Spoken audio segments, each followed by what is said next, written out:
Eu sou os irmãos com a paz do Senhor Jesus.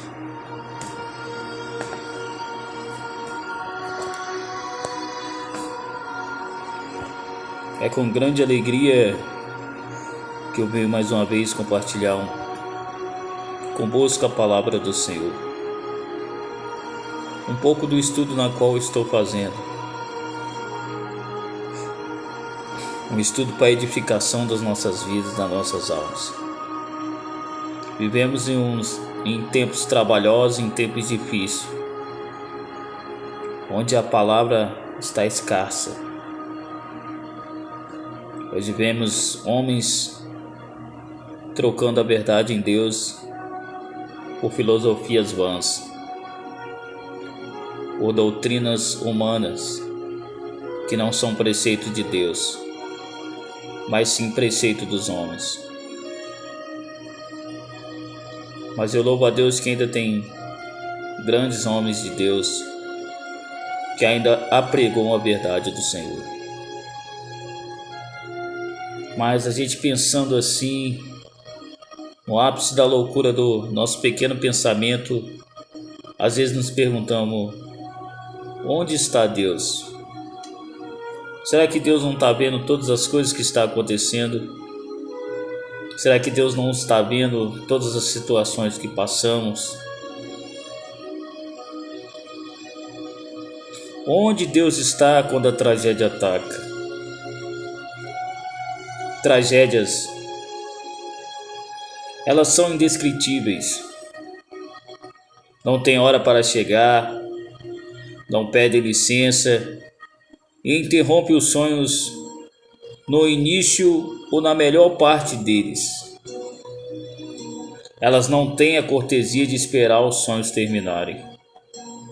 A tragédia, em geral, parece acontecer só com as outras pessoas, mas quando ocorre conosco, uma insistente pergunta paira no ar: por quê?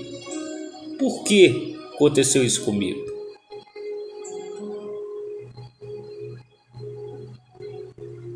Por que está acontecendo isso comigo? Nós indagamos a Deus assim. Onde está Deus quando a tragédia ataca? Ele sabe aonde nós estamos e o que está acontecendo conosco. Ele vê quando estamos sofrendo, ele vê quando nós estamos alegres, quando nós estamos tristes. Será que realmente Deus se importa? Se sim, se ele se importa, por que não vem nos socorrer?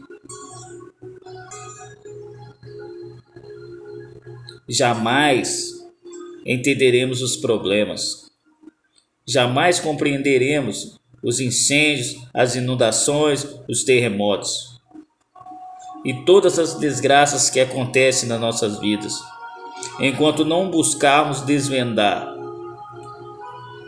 o que se passa por trás de tudo isso. Não há meio de entendermos o sofrimento enquanto não entendemos o modo de Deus trabalhar, o modo de Deus agir, o modo de Deus pensar. Apesar que o pensamento de Deus são diferentes do nosso, mas nós temos que, por uma certa percepção mínima, tentar entender o porquê. Precisamos entender o dilema divino. Deus não queria brinquedos para manipular ou controlar. Ele não criou robôs. O Criador não tensionou formar pessoas movidas a bateria. Ele queria gente de verdade, a quem ele pudesse amar e de quem ele pudesse ser amado. Queria que fossem livres para escolher.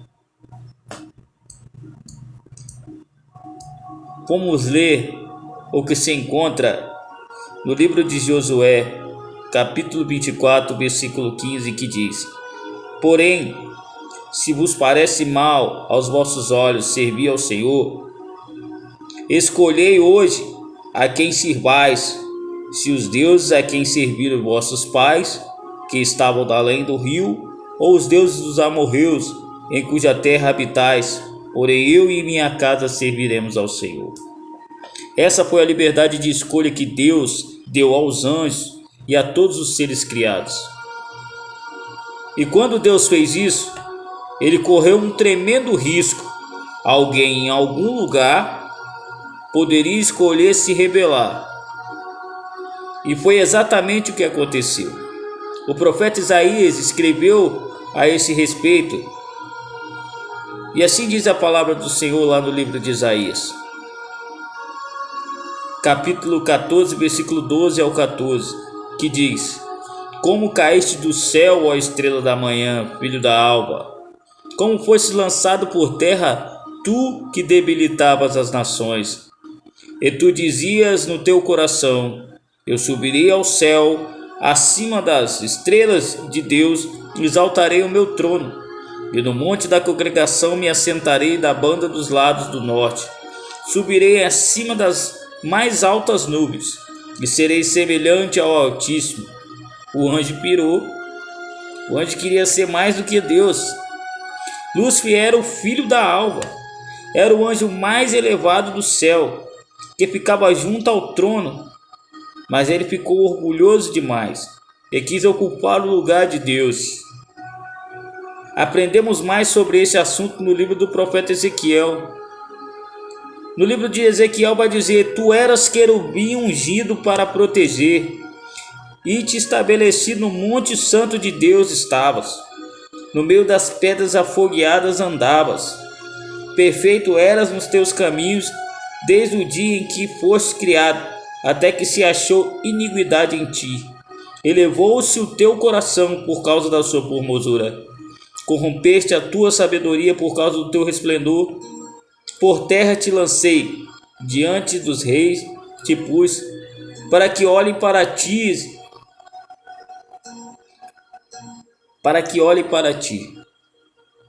Isso é o que relata o livro de Ezequiel. Mas às vezes nós achamos que Deus deve ter feito Satanás com algum defeito. Mas a palavra fala que ele era o parâmetro da perfeição. Tudo que se era perfeito era comparado a ele. Mas ele se encheu tanto de orgulho que ele queria tomar o lugar de Deus. E ele pensou em seu coração e Deus viu o que ele pensou. E Deus agiu rápido. Mas aí talvez você se pergunta: por que Deus não acabou com o mal pela raiz ali? Deus é muito sábio para errar. É como se eu fosse um político e alguma pessoa estava me afrontando. E eu sou um político de renome, aí mando os meus capangas ir lá e matar aquele que está me afrontando.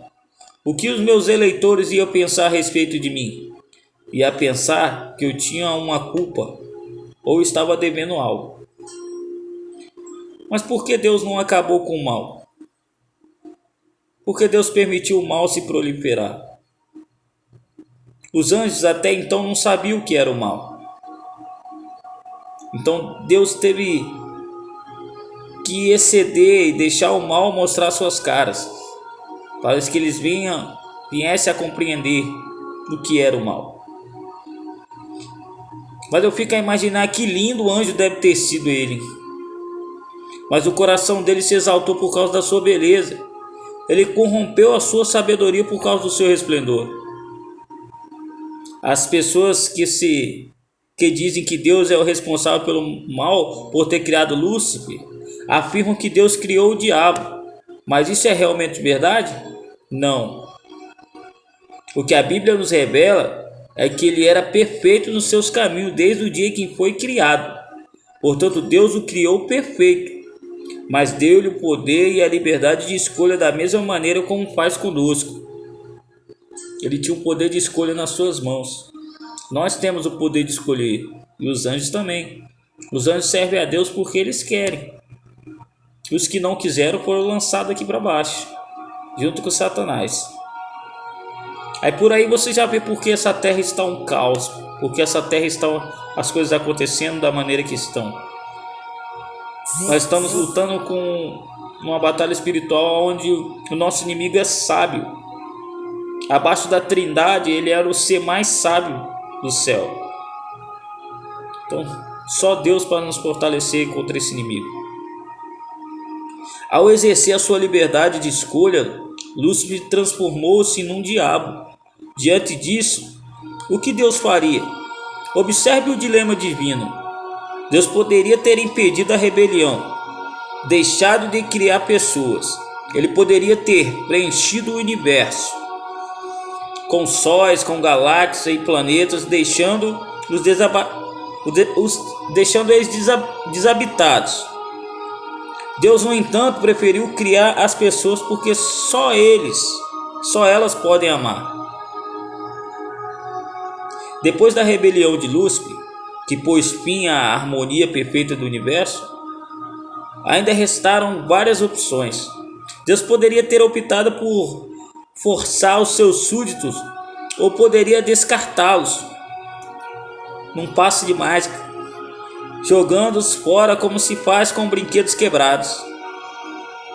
Caso Deus tivesse agido dessa maneira, não teria sido compreendido. Se ele realmente tivesse procedido assim, provaria apenas que de fato queria robôs e não pessoas que pudessem exercer a liberdade de escolha. Deus poderia explicar as razões pelas quais expulsou os anjos rebeldes do céu, mas explicar a natureza do pecado estaria além da compreensão de seres que nunca tinham presenciado o pecado. Os anjos nunca tinham presenciado o pecado. Então foi necessário que Deus deixasse o pecado mostrar suas caras. Hoje você pode me compreender porque nascem pessoas cegas, pessoas aleijadas, pessoas faltando um braço, uma mão, uma perna. Isso tudo é o resultado do pecado. Talvez Deus pudesse simplesmente ignorar a rebelião, mas se tivesse agido assim, o resultado seria o caos. A rebelião poderia se alastrar e o universo inteiro cairia. Só havia um jeito apenas.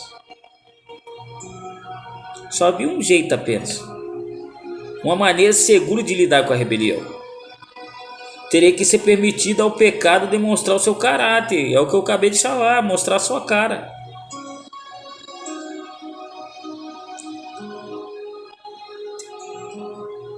Era necessário.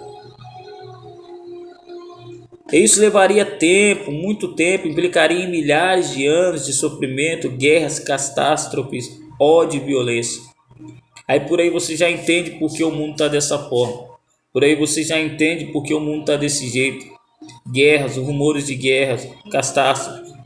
O mal nosso como ser humano é culpar tudo o que acontece de ruim conosco, culpar a Deus. Se está acontecendo isso comigo é porque Deus permitiu. Mas muitas das vezes o que acontece conosco não é que Deus permitiu.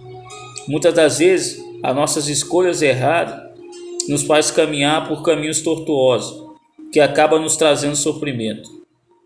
E quando nos traz sofrimento, nós culpamos a Deus.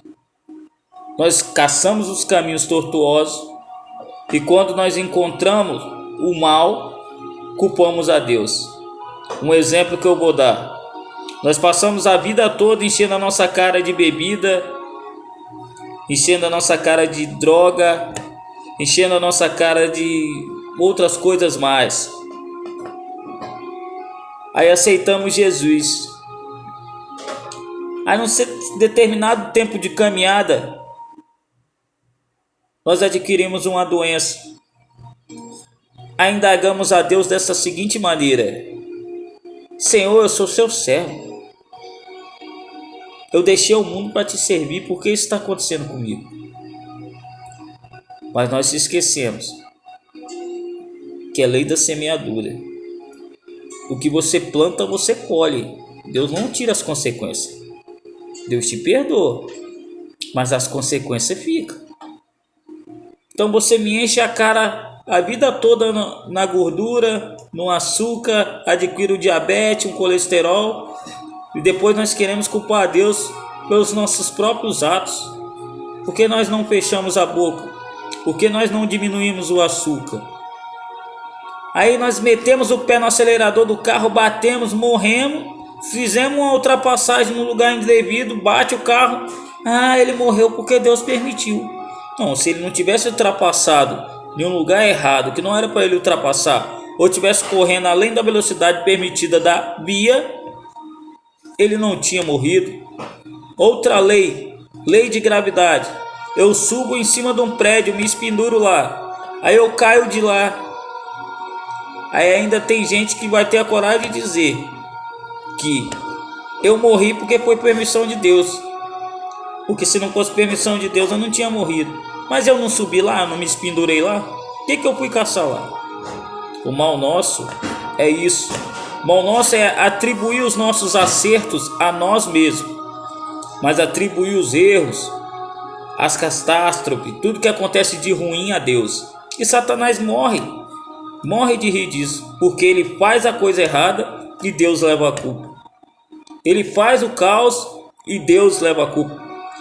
Deus está no comando de tudo, é certo, mas quem está no comando do mal aqui na terra não é Deus, é Satanás. Satanás foi lançado aqui com milhares dos seus adeptos, milhares dos seus anjos caídos, que vieram juntamente com ele da rebelião lá do céu.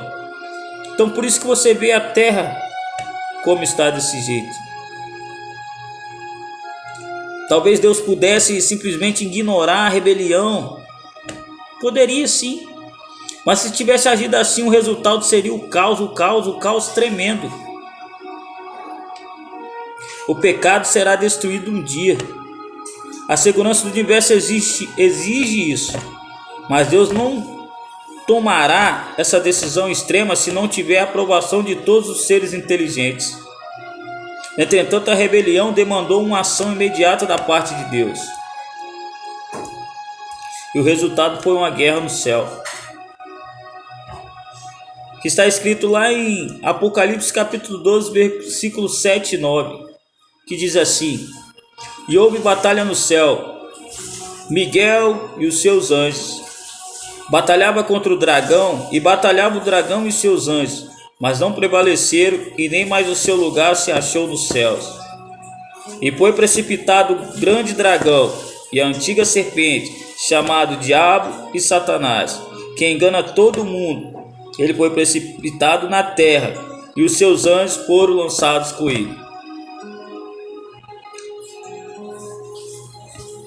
Aí dá para você entender um pouquinho por que o mundo está da maneira que está? Porque o mundo está da maneira que está, do jeito que está, violência crescendo a cada dia, morte, pai matando filho, filho matando pai, uma confusão, coisa que há 10 anos atrás nunca imaginaríamos de ver passar na televisão, e hoje nós assistimos e achamos que isso é normal, porque passa todo dia na televisão e isso não é normal. As coisas que estão acontecendo não é normais. O inimigo não para nem um dia de tramar, de tentar derrubar aqueles que são deles a presença do Senhor. Ele está trabalhando todo dia, ele tenta de um jeito, tenta de outro. Eu mesmo por diversas vezes me enfraqueci na caminhada, quase parei, mas teve momentos na minha caminhada que Deus me segurou nas mãos e me carregou no colo, mas não permitiu que eu saísse da presença dele. E peço a ele que ele não venha permitir que eu venha sair, porque já estamos na reta final. Isso é muito sério. Os sinais estão aí. O próprio Jesus disse no livro de Mateus: quando vocês começassem a ver os sinais, para nós ficarmos atentos. Mas a igreja de Deus está dormindo. A igreja do Senhor não busca se aproximar de Deus. Nós estamos falhando nessa área. Nós não estamos buscando a Deus da maneira correta, como tem que ser. Nós achamos que nós vamos subir para o céu numa facilidade tremenda, mas olhando para as escrituras sagradas, não é tão fácil assim igual nós pensamos. Não é tão fácil assim: eu vou subir porque eu vou na igreja todo dia, porque eu dou o dízimo, porque eu sou uma pessoa boa, que eu dou cesta básica, que eu vou lá na rua fazer missão, eu prego para os homens em situação de rua, eu ajudo os necessitados. A Bíblia relata que nós não vamos subir por obras, para que ninguém se vanglorie.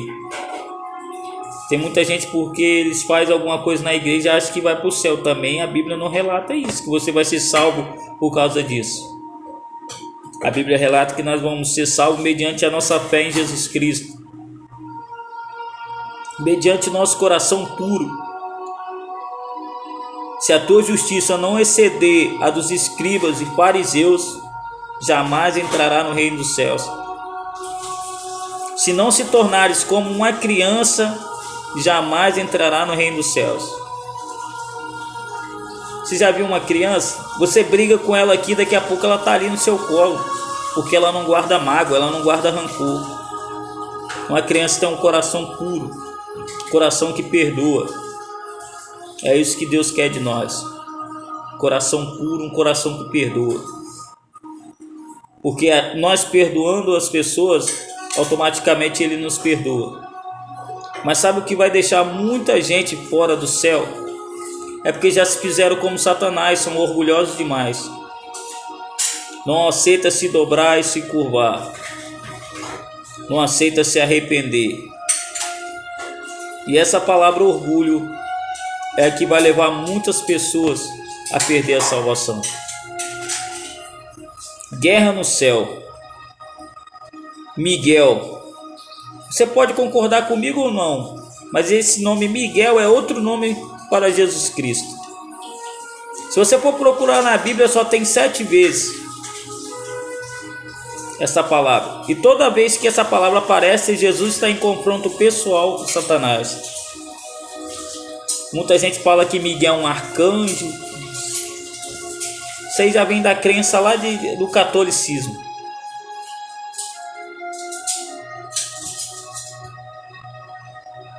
Se os anjos lutaram contra o dragão, antes Lúcifer, agora Satanás e seus anjos, e Satanás e seus adeptos foram expulsos do céu, a rebelião de Lúcifer havia trazido uma assustadora nota de discórdia e harmonia perfeita do céu. A ameaça de ela se espalhar pelo universo era real, uma decisão devia ser tomada. A despeito de saber do risco que envolveria o nosso planeta, o plano da criação seria mantido. Jesus já tinha um plano de nos criar. Deus, a Trindade, juntamente de Deus, Pai, Filho e Espírito Santo, já tinha um plano de nos criar. E não foi essa simples rebelião que deixou que o plano de Deus não se concretizar, que agindo Deus que impedirá. Os seres humanos, como todas as demais criaturas, seriam criados como poder e liberdade de escolha. E quando o plano da criação desse mundo foi executado, como Deus se sentiu? Deus estava tranquilo, porque sabia exatamente o que fazer caso Adão e Eva aceitassem a rebelião proposta por Satanás. Deus não foi pego de surpresa. Deus enfrentaria não com força nem com armas, mas com uma cruz. A Trindade havia concordado que se os seres humanos se juntassem à conspiração, Deus, o Filho, a segunda pessoa da Trindade, viria à terra para morrer em lugar do homem. Mesmo tendo descansado naquele primeiro sábado, ele já possuía o Calvário em seu coração. E adoraram todos os que habitavam sobre a terra, esses cujos nomes não estão escritos no livro da vida do Cordeiro que foi morto desde a fundação do mundo. Você entende isso? Ou seja, desde o começo de tudo, já tinha um plano traçado de redenção. Deus não foi pego de surpresa. Quem foi pego de surpresa foi Satanás. Porque Deus usou um campo com ele que ele jamais conheceria. Porque na percepção de Satanás não tem como Deus ser justiça e amor ao mesmo tempo. Ou ele é justiça ou ele é amor. Mas ser justiça e amor ao mesmo tempo, isso para ele não tem como. Então Deus usou com ele uma área que ele não conhecia, que era o amor. Ele nunca imaginaria que o próprio Deus ia sair do seu trono e ia vir na terra e habitar no nosso meio. Jamais ele ia pensar que Deus ia sair da glória dele. Que declaração! Ela nos conta uma tremenda história. O Cordeiro Jesus estava pronto para morrer desde a fundação do mundo. Esta seria a arma com a qual Deus combateria o pecado. O Cordeiro morto numa cruz. E com essa arma, ele seria vencedor. E agora o que faria Satanás? Abandonaria essa guerra contra Deus? Claro que não. Ainda assim é impossível entender as tragédias se não atentarmos para esse conflito cósmico que está em andamento. O sofrimento será sempre um mistério, até que compreendamos o que está acontecendo nos bastidores. Somos afligidos pelas tristezas, tendência humana de acreditarmos a nós mesmos todos os sucessos e as coisas boas da vida, e de culparmos a Deus por todas as desgraças e tragédias. A Bíblia nos relata a interessante experiência de Jó. Ao lê-la, nós tornamos participantes dos acontecimentos que estão por trás das cenas. Somos informados que ocorreu uma conversa entre Deus e Satanás. Deus expressou plena confiança na lealdade de seu servo Jó. Satanás, por sua vez, declarou que Jó servia a Deus somente por ser favorecido. Com isso, Deus deu permissão para que Satanás fizesse o que bem entendesse, desde que não tocasse em Jó pessoalmente. Apesar de tudo o que sobreveio a Jó, ele manteve a sua total confiança em Deus. Então Satanás disse que não seria assim se tivesse permissão para atingir a pessoa de Jó. Deus permitiu a Satanás prosseguir, desde que poupasse somente a vida de Jó. Aí vieram as chagas, e como doíam. E os que se diziam amigos sentaram-se e olharam para ele durante 7 dias sem dizer uma só palavra. Que tortura! E quando abriram a boca, disseram a Jó que ele deveria ser um terrível pecador para merecer tamanho castigo. Eles pensaram que Deus estava provocando tudo isso, e afinal de contas, era Deus o responsável ou não? Muitas pessoas ficam confusas nesse ponto. Jó 1:11-12 afirma: mas estende a tua mão e toca-lhe em tudo quanto tem, e verás se não blasfema de ti na tua face. E disse o Senhor a Satanás: eis que tudo quanto tem está na tua mão, somente contra ele não estenda a tua mão. E Satanás saiu da presença do Senhor. Deus deu a Satanás permissão para destruir os bens de Jó, mas ele não devia estender a mão em sua pessoa. Jó ainda confiava em Deus, e assim Satanás voltou à presença do Senhor e falou: estende, porém, a tua mão e toca-lhe nos ossos e na carne, e verás se não blasfema de ti na tua face. E disse o Senhor a Satanás: eis que ele está na tua mão, poupa, porém, a sua vida. Então saiu Satanás da presença do Senhor e feriu a Jó de uma chaga maligna, desde a planta do pé até o alto da cabeça. E Satanás, quem se delicia em sair e levar sofrimento e desgraça aos seres humanos, não é Deus, mas sim o impiedoso e cruel inimigo de Deus.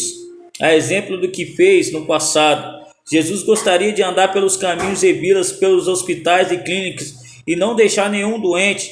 Ele gostaria de mandar cada paciente para casa perfeitamente curado. Ele gostaria de impedir que os carros colidissem, gostaria de impedir que os aviões caíssem e que os acidentes ocorressem. Ele gostaria de impedir os terremotos, as inundações, os incêndios. Mas se Deus realmente gostaria de impedir que todas essas coisas acontecessem, por que não o faz? Por que ele não se apresenta e acaba com o sofrimento? Estaria lhe faltando poder? Deus não pode fazer alguma coisa pelos nossos problemas, além de expressar sua simpatia? Seria justo mencionar a falta de poder para aquele que falou e tudo se fez? Não há falta de poder. Seria então a ausência de amor? Mas se fosse falta de amor, Deus entregaria seu filho para morrer numa cruz no nosso lugar? Dificilmente. Mas então qual é o problema? Se ele é poderoso o suficiente e ama bastante, por que deixa todas as tragédias acontecerem? É muitas perguntas, não é? Deus age assim porque é sábio? Se Deus fosse enfrentar a rebelião dessa maneira, isso faria somente com que ela se alastrasse. ainda mais. Se Deus fosse fazer o que gostaria, se curasse toda a doença e impedisse todas as armas de dispararem e todos os acidentes de acontecerem, se fizesse o possível para tornar a vida suave para nós, jamais entenderíamos o quanto o pecado é cruel, impiedoso e mortífero. No entanto, o maior de todos os mistérios é a razão pelo qual o inocente deve sofrer com o culpado. Se Deus nos curasse de tudo, nós não tivesse preocupação com nada, nós jamais acharemos que Satanás era tão cruel assim. Nós íamos dizer, até que Satanás não é tão cruel assim igual dizem, não. Você acredita que as pessoas iriam dizer isso? É por isso que Deus nos cura, é por isso que Deus nos salva, senão é capaz de nós atribuirmos os feitos a Ele. Mas a discussão entre Deus e Satanás não terminou, e até que termine, muitas coisas ruins acontecerão a todos.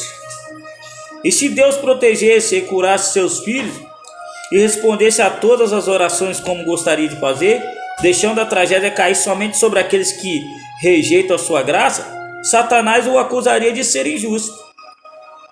Mas ele afirmaria que servimos a Deus por causa dos seus favores especiais. Você está entendendo? Satanás estava querendo acusar a Deus que nós só servia a Ele porque Ele nos dava bênção, porque Ele nos cobria de bênção. É isso que ele quis acusar Deus com Jó. Ele disse que Jó só servia a Ele porque Deus o cobria ele de bênção. Acusou Deus de comprar Jó com as bênçãos. É isso que Satanás quis dizer. Então Deus mostrou para ele que Jó servia a ele não pelas bênçãos, mas sim por amor. E é assim que nós temos que servir a Deus, não por aquilo que Ele nos oferece, nunca por aquilo que Ele possa nos dar, mas sim pelo amor que nós sentimos por Ele, mas sim pela sua graça que é derramada pelas nossas vidas todos os dias. Se não fosse Ele, nós não estaríamos aqui, você não estaria aqui, eu não estaria aqui, nós não estaríamos aqui. Onde estaríamos nós numa hora dessa, se Ele não tivesse morrido numa cruz? Mas aí você entende como nós somos falhos e ingratos, como nós somos miseráveis pecadores, que temos que reconhecer e muito a Deus se quisermos entrar no reino dele. É impossível compreender as lágrimas e o sofrimento, a não ser que entendamos o conflito que está caminhando rumo à solução final. É um conflito a ser decidido entre Deus e Satanás, entre o bem e o mal. Você e eu estamos envolvidos nessa batalha. Estamos envolvidos até o tutano nessa questão. É desde o começo dos tempos. É todos os dias. Nós sofremos os impasses dessa guerra que acontece. O bem e o mal. Anjos do bem e do mal estão batalhando por nossa lealdade. Os anjos do mal nos querem, mas Deus também nos quer. E essa batalha é travada desde o começo dos tempos. E o que nós estamos esperando? O que está precisando acontecer mais nesta terra para que nós possamos entender isso? O que vai precisar acontecer mais para que nós venhamos enxergar que Jesus está voltando? Precisar cair um meteoro na Terra? Passar na televisão que um grande meteoro está caindo na Terra? Agora eu te garanto para você, com toda certeza, se começar a passar na televisão que um meteoro gigante está vindo para a Terra, você vai ver as igrejas abarrotadas de gente. Gente pedindo perdão, gente se convertendo. Porque as pessoas é assim. Elas só procuram a Deus quando o seu teto, o seu mundo está desabando. É quando o médico fala que ela resta pouco tempo de vida. É quando ela sofre um grave acidente que fica à beira da morte. É quando a sua situação financeira não tem saída.